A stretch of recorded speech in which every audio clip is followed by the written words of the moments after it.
Controversy continues. Today, new questions are surfacing about the candidate for mayor, Carl DeMaio, and his links to local developer Doug Manchester.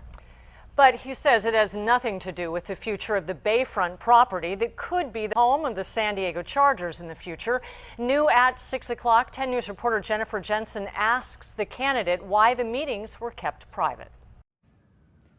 Across the bay behind me is one of the proposed sites for a new Charger stadium, but mayoral candidate Carl DeMaio maintains it's not the place he'd like to see a new stadium built. Carl DeMaio admits he has met with Doug Manchester, the wealthy developer and owner of UT San Diego, which has a vision of its own for that waterfront site. Absolutely. 2 campaign meetings. As a private citizen, I introduced the UT to 2 exceptionally qualified candidates for city council. Our questions about 2 meetings with Manchester stem from a Monday night debate with our media partners at KPBS.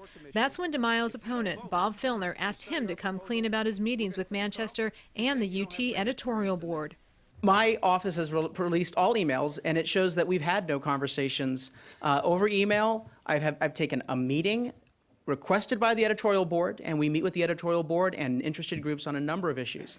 In his campaign office, he told 10 News that the meeting was not to gain influence should he win for city mayor.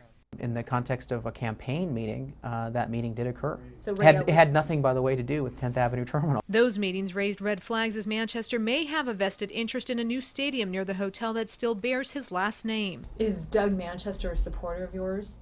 I believe he is. His paper endorsed me.